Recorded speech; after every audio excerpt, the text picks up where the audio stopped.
Welcome to Ready to Mosh, a podcast all about rock, metal and alternative music. I'm Kev P. And I'm Jem G. Each episode will bring you the latest news, talk about new releases, and review gigs and festivals that we've been to. There'll be a smattering of guest interviews and a lot of random chat. As well as the podcast, you can also find us on Twitter and Instagram. Just search at Ready to Moshcast. Hello and welcome to episode 46 of Ready to Mosh. Hello. Hello. Before we get into this week's episode, quick disclaimer that it's another disjointed one again. Broken one. Yeah, so we recorded the main section, which is the Avatar review, on Monday, which was 2 days ago, straight after. Yeah. And we're now recording the rest of the episode today, because this is the only chance we've got this week to record. And we were at Gajira last night and didn't get home till after midnight, so we're all very discombobulated. Very, very tired. Yeah, so fueled by caffeine. It's also later than we normally record, so yeah. Wish us luck. Off we go with the news. Okay, Guns N' Roses have confirmed their world tour, and I say that in the loosest of terms because they've announced Glasgow on the 27th and Hyde Park on the 30th of June, and they're in Norway on the 21st. So it looks like Duff was probably telling the truth about Glastonbury. So I'll see them. It'll be a random thing to make up if there weren't. No, but you do get bands that say things and it's either kind of taken out of context or, I mean, they don't even know what they're doing half the time, do they? So speaking of Norway, that brings me on to some of the additions to the Tons of Rock festival lineup being held in Oslo, Norway, which includes Guns N' Roses, obviously, as you mentioned. So this one's running from the 21st of June through to the 24th, so it's a Wednesday to Saturday festival. Yeah. Same time as your Glastonbury. Some of these were already announced anyway, but it's looking pretty good. It was looking good before, but in terms of headliners now, you've got kind of Guns N' Roses on the Wednesday, Generation Sex, I think it is. I'm not familiar with it, but then Skid Row and Airborne. Thursday, you've got Volbeat, Nightwish, Behemoth, Clutch, Powerwolf. Friday goes to Pantera, Architects, Gajira, and the Saturday's got Iggy Pop, Kvelertak, In Flames, and Pucifer, and loads of other bands as well. So that is looking very tempting for a trip to Norway. That is a really good lineup, yeah. You thinking about going to Norway while I'm away? Maybe. Could be worse. Might investigate the flights. Another piece of news is that Fear Factory have announced their new vocalist. And as everybody expected, it's Milo Silvestro from Dead Channel, former vocalist there, and he's now with Fear Factory. They are doing it, I think, is it a 25-year anniversary? Something like that, yeah. Yeah. So he'll be on that, and that'll be interesting to see kind of like how that works. Yeah. See what the dynamics like.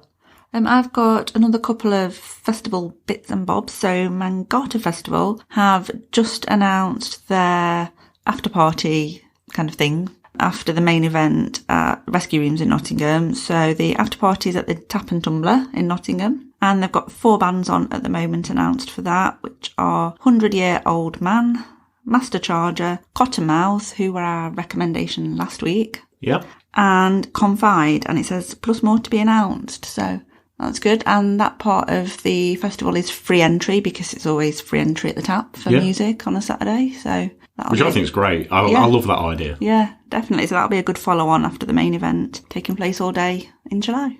And we've had the first withdrawal from the download lineup, following on from the most recent announcement, and that is Seether. I don't think there's been any kind of announcement as such, but people have noticed they weren't on the last announcement, and it has been confirmed that they won't be appearing at Download now. I'm assuming it's because they're going to be supporting Hollywood Vampires on their tour dates around June, July time. So was the Hollywood Vampires tour a rescheduled one? No, they did have one for, was it last year or the year before?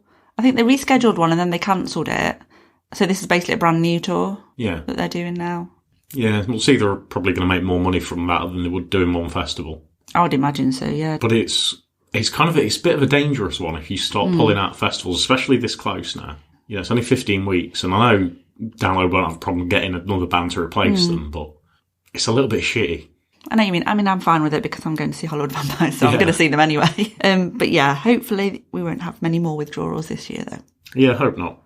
My last piece of news is about the Architects, and they were playing in Adelaide, and I'm going to use the term fan in very loose terms. fan rushed the stage, screamed a load of shit into the mic, and tried to attack Josh on guitar. And it seems to be a common thing with architects. They're always getting this kind of stuff. Yeah, we mentioned it ages ago when they released the album, and loads of fans were giving them shit on Twitter, weren't they, about it? I say loads, some. Some, yeah. And there's no place for any of this. And I mean, where the fuck was security? Well, that was my first thought, actually. How did someone get on stage? Yeah. Can you imagine being, or even trying to do that at, say, Rock City? You'd make it halfway over the barrier and then you'd just get grabbed by God knows how many security guys they've got working down the front. You wouldn't get anywhere near the stage. Yeah, I think questions need to be asked there. Yeah. So it's not like they're a small band. Although maybe it's a security thing in other countries, because there was that thing a few weeks ago, wasn't there? I can't remember who it was. There was a band on stage and the band ended up telling the security how to do their job. Yeah. I can't remember who it was. Part of me wants to say Trivium, but I don't know if it was. Yeah. My last item then relates to Malevolence, who are currently on tour in Europe with Trivium. They had their first merch bootleggers at their show in Milan a few days ago. They rocked up and parked right outside their tour bus and set up a little stall with fake merch on it. So Malevolence tweeted that we've made it, officially made it. We've finally got bootleggers. But what they have now done is they have replicated the bootleggers' merch designs and are selling them themselves now. They've had a print done really quickly. I think they're online for the same price as the bootleggers. So if you want that fake looking Malevolence t-shirt, you can buy it, but the band get the money for it. Yeah. Which I think is a great idea. Genius, yeah. Yeah. And that is the end of the news.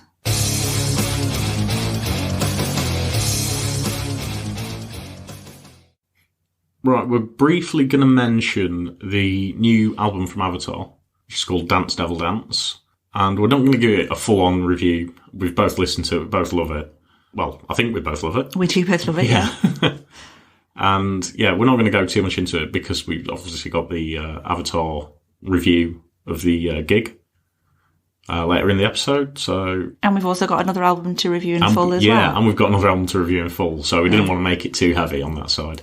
I mean, you can never have too much Avatar, but, we appreciate not everyone may be an Avatar fan and wants to hear a whole episode about them. So. No.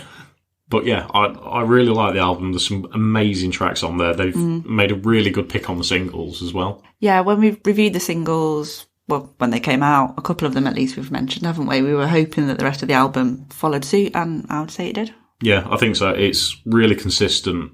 Probably the best album they've done so far, I think. Yeah. It's got a lot of standout tracks on it that just kind of really make you want to keep listening to the album. Yeah, in addition to the singles. Yeah, in addition to the singles. Gotta Wanna Riot, for instance, is my personal favourite. Yeah, that's the one with, it's almost Beach Boys-like, isn't it? Intro, with the harmonies intro. That's very different, but it works. Yeah, I think that's my favourite on the album. It's really great. Yeah, I mean, I love Dance Devil Dance, the title track.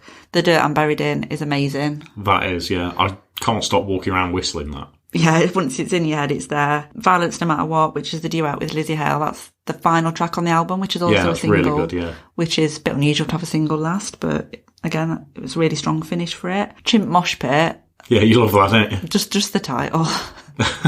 Which, yeah, that's great. I mean, all of it is amazing. What are you going to give it out of 10? It's got an 8 from me. 9 from me. Oh. So the main review that we've got this week now then is Those Damn Crows, Inhale, Exhale, which is the third album from them. Yeah.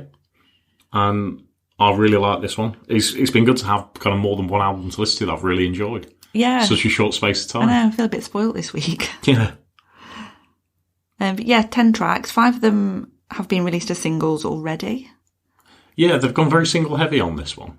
I feel like a lot of bands are doing that now, though. When I think we mentioned it the other week, I can't remember who we said, but yeah, I think it's just starting to become a theme now. Yeah, people do it. I think it's just kind of building momentum towards a new album releases. It gets them more streams or more purchasers, depending. Yeah, on I suppose people don't necessarily have the attention span for an album. You know, the way music's listened to now is very different to what it was kind of like 25 years ago. Yeah, and it's or not even like, 10 years ago. So it's not like you have to nip to Wolves and buy a single and really want that song. It's like your fingertips, isn't it? So I think, yeah, at first I wasn't quite sure why people were doing that, but I think it does make sense when you think about it. Yeah, commercially it's more viable, I suppose. First track then, Fill the Void, is a fast-paced opener. Yeah. Really good, solid track. Kind of classic rock stroke, Those Damn Crows sound, and yeah, it's really good opener. Yeah, really fast. I thought quite a chaotic start, but in a good way. And yeah, just fast and punchy and really sets the album up straight away. Next track is Takedown. I thought this had a kind of a slower, angrier sort of feel to it to the start. Yeah, I thought it was slower paced, but it's still melodic and powerful. Yeah, it's got quite an uplifting chorus, so you know it's going to be like a festival anthem. Yeah, I think that's a running theme throughout the album. It is for these guys. They're very good at doing that kind of thing. Yeah. Man on Fire, track 3. This one was also a single, and again, it's picking up the pace with this one. It's got some really fast riffs and vocals, and we've also got some synths introduced to this and a big fat sing-along chorus. Yeah, I've got very similar to you about it being a single release last year. It's one of my favourites. It's got that 80s synth on it and another great sing-along. So it's like pretty much identical to what you've got there. And then track 4, Wake Up Sleepwalker. This was the first single that they released off the album. Yeah, it's another single we've spoken about before. And yeah, again, it's another kind of quite a powerful anthem. And it's one of my favourites, I think, off the album, this. Yeah, I really like this one. I think when we reviewed it as a single, we said that they're starting to get that kind of bigger sound, the way that they've evolved, didn't we? And that really comes through on this one. It's kind of a slow build, but it's got that anthemic chorus. Anthemic. Yeah, that's the one. Some really epic big drums coming through it as well. And yeah, and the message behind it as well. I think the thing about it as well, most of the tracks are really kind of radio rock sing-along anthems, but a lot of them have got quite poignant lyrics. They're not just fluff that they're singing about. No. A lot of them have got kind of like personal undertones to them as well. That's what I mean. Track 5, This Time I'm Ready. Slower paced, kind of melancholy track. I think we've spoken about it before, being kind of quite a lighter in the air sort of song. Yeah, definitely a sing-along one mid-set. Everyone's got their phones lit up rather than a lighter. I suppose, yeah. I think vocals on this are amazing, and the piano in it is really good, and it's got a really good video as well, hasn't it? Very moving video. Track 6, I Am. For me, it's an enjoyable track, but it's my least favourite. And it's not slight against the track, it's just that the other ones, I think, are just stronger. And it's not that it's a particularly bad song. I think the other ones are just more powerful. Yeah, I think this one and another one and a bit later on, probably least favourites. But like you say, it's not that it's a bad song, there's just others that I prefer. I mean, it's still got all the other elements that the album has, really, hasn't it? Like the big chorus and some strong drums again. And yeah, it seems a little bit darker than the other stuff. And it's a lot quicker than the last track as well. Yeah, it's starting to pick up the pace again after the more kind of ballady pace of the last one. Yeah. Number 7, See You Again. This is one of my other favourite ones. This is such a summery sing-along song. Okay. Yeah. Again, this picks up the pace even more. And yeah, I've wrote catchy chorus, and it's going to be a gig favourite, this. Yeah, definitely a gig favourite. Remind me a bit more of kind of first album Crow as well. Yes. I put Old Crowy. Old Crowy. It's a bit Old Crowy. But yeah, definitely singing along to this one when the sun's out. Yeah. Can you imagine it, can't you? Track 8, Lay It All On Me. It's another slow track, but it's got a really cool bass line going through it. Yeah, I made a note of that. So it's kind of slower and heavier, dirgier on the guitars. Yeah, I think it sounds more, I suppose, technically accomplished on this one than the other stuff. I think there's more stuff going on in it. Yeah. That's how it sounds anyway to me. Yeah, I know what you mean by that. Yeah, you've just described it better than I would. Number 9, Find a Way. Yeah, again, this is the other weaker track on the album for me. Yeah, that's what I thought as well. But again, that's based on the strength of the other tracks on there. It's not a particularly bad song. It's a good song, but I think the others are just stronger. Yeah, I think it's still very catchy. It's quite heavy and chugging. It reminded me a little bit of 90s rock. Yes. Kind of. Radio. Yeah, a bit like kind of 90s Bon Jovi, that kind of these days era. Which is possibly one of the reasons I'm not struck on this one. That would make sense, but it wouldn't make sense why I'm not struck on it. Yeah. But yeah, that was the kind of musically what it reminded me of. And track 10, Waiting for Me. This is my favourite track of the album. Is it? Oh. Yeah, I love this track. I think it's a perfect end to the album. Yeah. It's got some really good use of piano, which which was not. It's not prevalent through this album. You know, they've done quite a lot of piano stuff before, and it's not on a lot of this. No, it's a couple of tracks, but yeah, it's really noticeable on this one in particular, as well as This Time I'm Ready. Yeah, it's got a really cool bass line running through it again. Yeah. And yeah, I think this is the perfect track to finish on. I think that picking this as the end was a masterpiece. I think so as well. It's slower, but it's kind of just slowing the pace down to a nice finish. Yeah. A strong finish. It's not kind of dwindling It doesn't away. peter out, does it? Yeah. It finishes how you want it to finish. Yeah. Yeah, overall, I just thought it was, like we said with the singles, like we said, you know, they're building their sound, they're picking up, and they're definitely going towards a more arena stadium rock sound. And yeah, they're definitely achieving it. And I think the albums are getting stronger and stronger as well. Yeah, and I think just the fan base is growing and growing, isn't it? And you know, it expands different decades. You know, like age groups. They manage to kind of capture a wide range. Yeah, they're just going to get bigger and bigger as they go on, aren't they? Yeah. You can just see it happening. Out of 10? 9. I've gone 8. Oh. So we've gone the reverse of Avatar. We have, haven't we? Yeah. Yeah. Interesting. Yeah, for me it was all killer, no filler. Yeah. I've said that the right way around. Yeah. Yes, you have. Yeah, not really a lot else we can say about it. It's a great album. Go and listen to it if you haven't.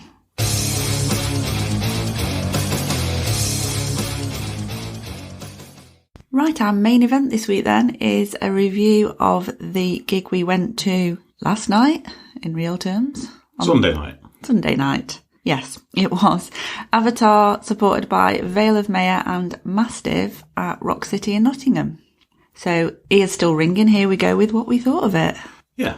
First up were Mastiff, in their own words, a miserable band from a miserable city. They were our recommendation of the week a few weeks ago now, so this was our first chance to see them live, and they did not disappoint. No, they didn't. They were very, very, very loud. Very, very loud, yeah. Yeah, I really enjoyed them. Full-on audible assault, I think. Yeah, definitely, The yeah. drums, yeah. Really heavy mix of kind of slow chuggy riffs, really fast thrashy short songs, aggressive, sludgy, brutal, I guess. Yeah, they did a really good set. I didn't realise, I suppose with both of the support bands last night, just how long they'd actually get. Yeah, it was a weird one, wasn't it? Because it was a Sunday night, and so curfew was later, but the doors were still opening. It was supposed to be 6:30, it was actually 6:45 in the end, but... Yeah. So yeah, it was a bit hard to judge, and we didn't have set lists in advance or set times in advance, so we weren't quite sure. But with it being the later curfew, they both had good slots. So Mastiff, I think, had about 25 minutes. Yeah, I think so. Yeah, 25, 30 minutes. Did 9 tracks in that time. Yeah, so that gives you an idea of the pace that they go at. Yeah, and I think majority of those were from their most recent release, Leave Me the Ashes of the Earth, which obviously we'd expect them they kind of got to promote that. That's the latest offering. Yeah, not quite sure what the rest of the crowd were thinking of them. Yeah, they weren't, I suppose, an obvious choice to support Avatar. One thing I was going to say, actually, it reminded me a little bit of the last gig we went to, actually, Volbeat, Skindred, Napalm Death. Yeah, you've got 3 very different types, and it was a similar opener, I guess, to Napalm Death. Yeah, you've got 3, like you say, very different styles of music. Yeah, a very vicious assault to start with, same as we had with Volbeat, I guess. Yeah, very similar start. And yeah, like I say, it's very different to Avatar. So when they asked if anyone in the crowd had heard of them before, I think that I whooped, and a few other people did, but definitely, a few people did. Definitely a minority. And yeah, they tried to get some engagement from the crowd. Towards the end, last song, they tried to get a pit going. I think they got about 4 people. Yeah. By the end. So the biggest cheer they actually got was when they shouted, "Fuck the Tories." Yeah, they did. But no, I'd definitely watch them again. Well, we are watching them again at Mangata, aren't we? So, yeah, we were impressed by them. Yeah, I like them. Yeah. And that moved us on to the next support band, which was Vale of Mayor, who I really liked. And they got a very metalcore sound. Yeah. And again, like you say, very different style to what was before and what came after. But I don't know. I really enjoyed the stuff. So it's good. It's good to kind of see a mix of different sort of genre in one gig, if you know what I mean. Yeah, which is what we said about the Volbeat one, didn't we? Yeah. With the different genres. Yeah, I'd listened to a tiny bit of them a few weeks ago and I was just looking them up, but I'd not really had a lot of chance to listen to them properly, so I wasn't overly familiar with any. There was a couple that I recognised, but I wasn't really familiar with the set. There was one or two tracks in particular I really liked. I think one was Whistleblower, and I think the other one might have been Godhead. Yeah. They kind of stood out as really good tracks for me. It's weird because they've been around quite a while and we'd not come across them at all before, so... Yeah, it's unusual. Yeah. They seem to have quite a big following in the crowd, I would say. Yeah, there were definitely some people there specifically to watch Velemir, so... Really got the crowd engaged, a lot of requests for jumping, which we declined. Well, it's a bit difficult on a balcony. Well, yeah, I did have a little bounce. Very minimalistic stage setup, I thought. Yeah. But it worked well, and they'd obviously got kind of the electronics pre-programmed, so there was just room for the band on stage. But and vocalists, I thought it was really good. The clean vocals were incredible, excellent. Weren't they? Yeah, really good. Really impressed by those. So yeah, I'd definitely watch them again at probably a festival if they were anywhere where we are. I'd like to see them live again. Yeah. And then onto the headline act. The main event indeed, yes. Avatar, which we've both seen before at a festival, but never at their own show. Yeah, I've seen them at Download and Bloodstock. Yeah, you saw some of them at Bloodstock. Some of them at Bloodstock, and I think I saw the full set at Bloodstock. Yeah. And after you watched the full set, you really wanted to see them again, didn't you? Yeah, well, I would have done anyway, but yeah. And yeah, they did not disappoint. Oh, no.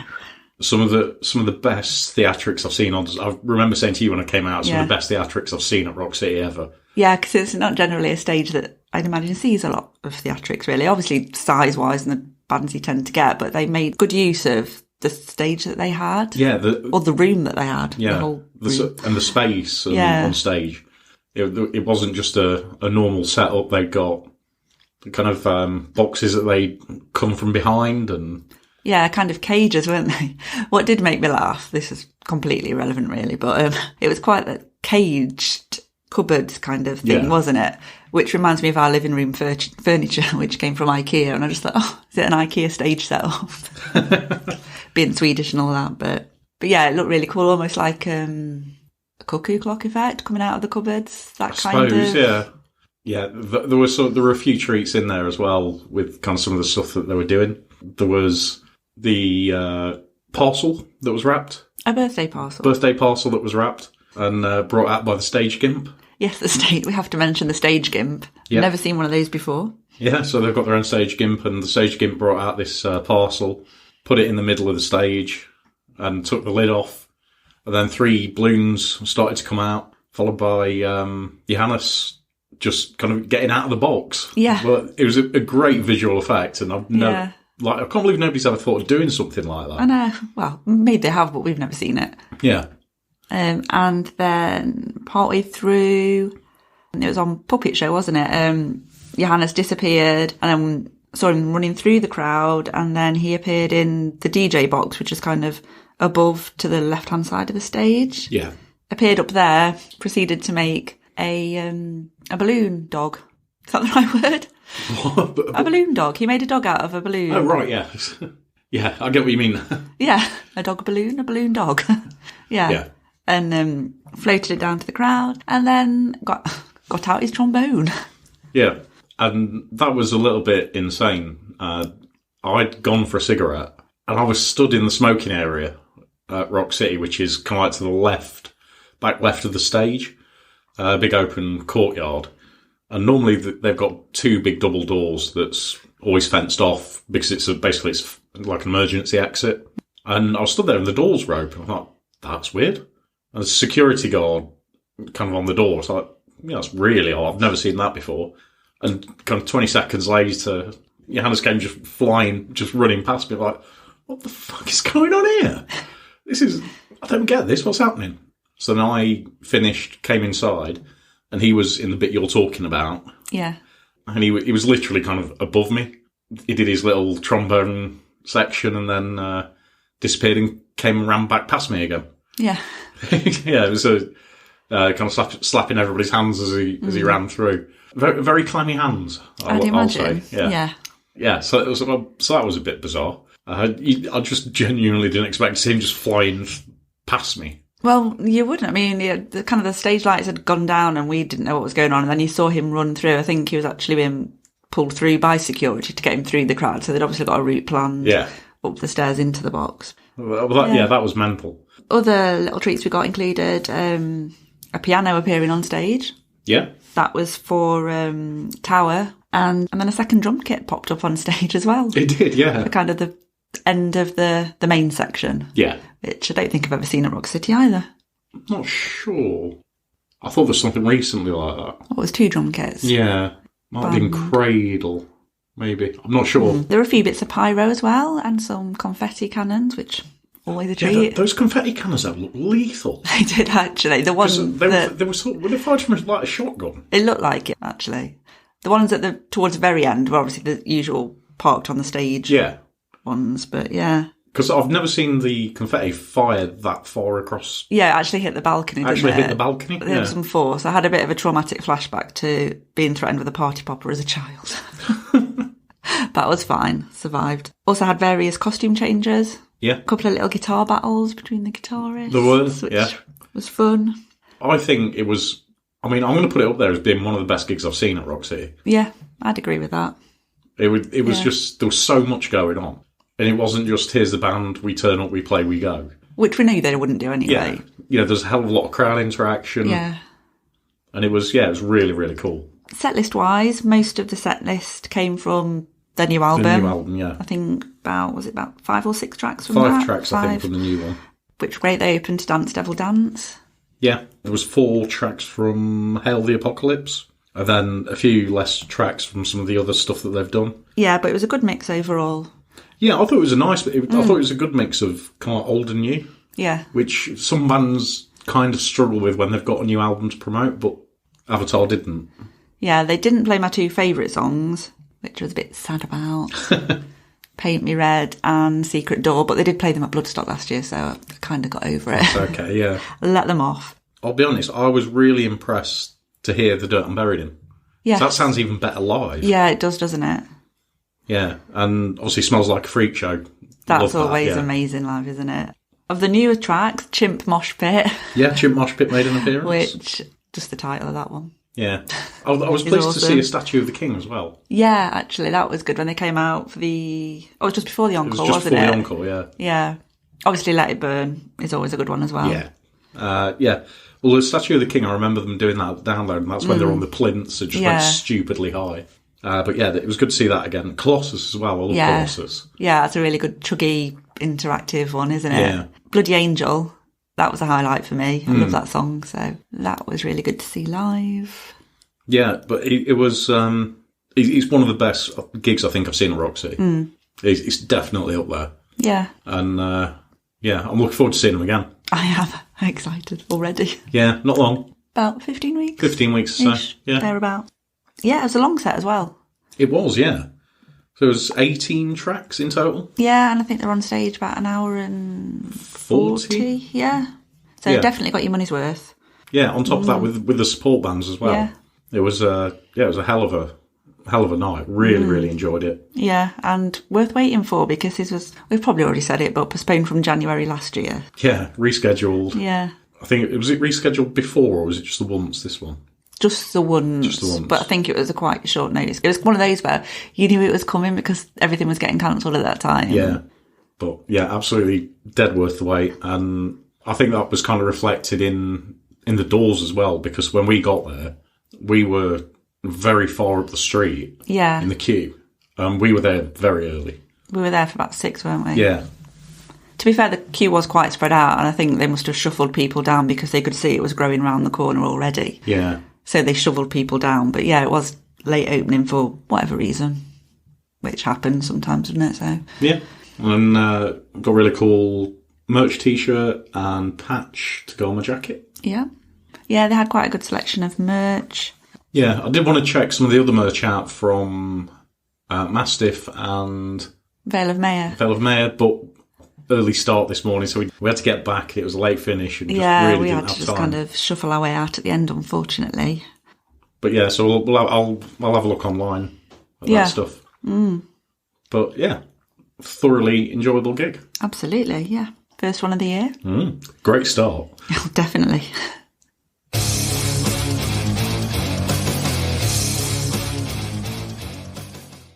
Right, recommendation time. And this week, our recommendation is King Abyss. And they are a 5-piece from Staffordshire. They had a single called Snake Oil released in January 23. And the latest single, Eyes Always Watching, was released earlier this month. And their debut album is out on Friday.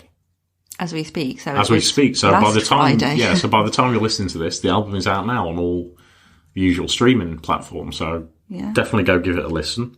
And yeah, if you're kind of like a fan of Creator and you like, sort of like a heavy thrash metal, kind of like bordering on death metal sound. Yeah, I'd say that. It came, aggressive thrash. Yeah, it's kind of like the heavier end of thrash. Yeah. Bordering on death metal. If that's what you're into, you will absolutely love it. Yeah, they've got quite a few live dates coming up over the next few months.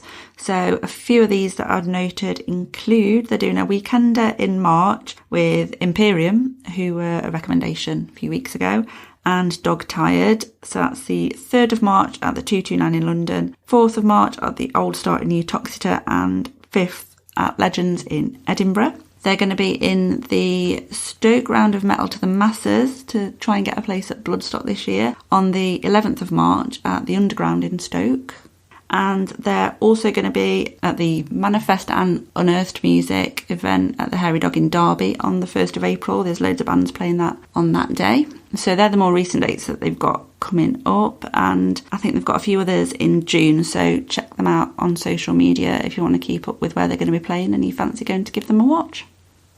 Right, that's another episode done. So thank you very much for listening. Don't forget to give us a like, share, review on whatever streaming platform you're using.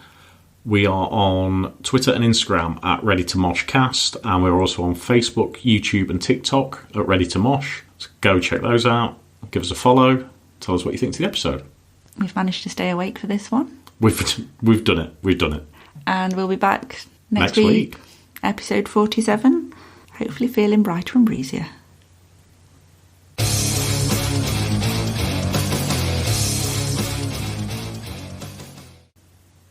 Make it sleep, Moog.